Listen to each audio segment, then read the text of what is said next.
Bonjour à tous, aujourd'hui nous retrouvons sur MLK TV pour un jeune, un portrait. Et aujourd'hui nous accueillons Alexandre. Bonjour Alexandre. Bonjour.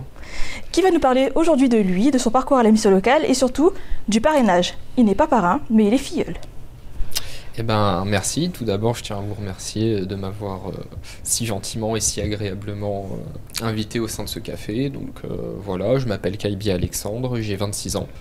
Et c'est en fin 2021 que je me suis penché sur la mission locale parce que déjà de 1, je ne savais pas exactement ce que je voulais faire. J'avais pas de bagage de diplôme supérieur si ce n'est qu'un bac. Et on sait qu'avec un bac, on fait pas grand-chose.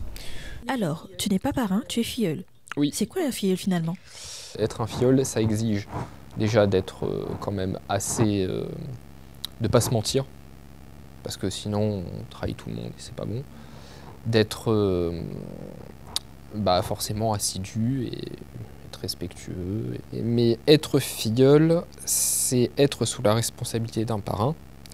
Et ce parrain a pour objectif 2 choses.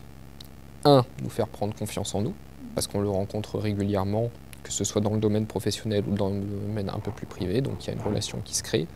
Et la deuxième chose, c'est bien évidemment être poussé dans la vie active, ou si on veut reprendre des études, dans les études, et bénéficier soit d'un réseau, donc d'un réseau de professionnels que notre parrain connaît, ou marraine, où on peut aussi bénéficier, pouvoir travailler dans son entreprise, etc. Et dis-moi, comment t'as trouvé ce parrain?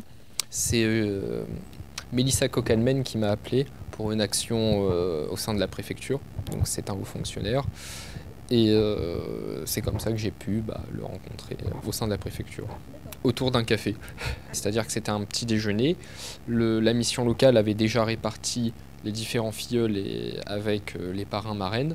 Et quand je suis arrivé, on me l'a présenté. Alors au départ, je devais avoir le secrétaire général de la préfecture, mais lui, il était parti pour un autre poste. Et du coup, on m'a fait basculer avec lui, avec Mathieu Grégory. Du coup, c'est tu es en alternance à la préfecture. Oui. Comment ça se passe et qu'est-ce que tu fais exactement?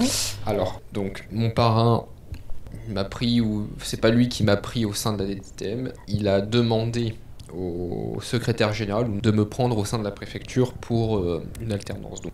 Et tu as eu 2 parrains pour des métiers totalement différents. Est-ce que tu as eu l'impression d'être suivi d'une différente manière? Alors, évidemment, chaque parrain a son style. Certains vont être plus là à prendre un café. Bon, qu'est-ce que tu as fait aujourd'hui? Donc ça, c'est plutôt le style Mathieu Grégory. Après, le style Sylvain, c'était différent. Bon, il me donnait des conseils en me disant « Tiens, tu devrais aller voir là-bas ». C'est grâce à lui que j'ai été à la caserne Le Pic. Ils ont chacun leur matière d'amener les choses, mais dans le fond, non, ça se passe très bien. Tu penses vouloir devenir parrain un jour? Alors, pas dans l'immédiat, mais si un jour on me propose, oui, je dirais grand oui avec. Je donnerai mes tuyaux, mes conseils, bon, à ma façon. Mais oui, il faut.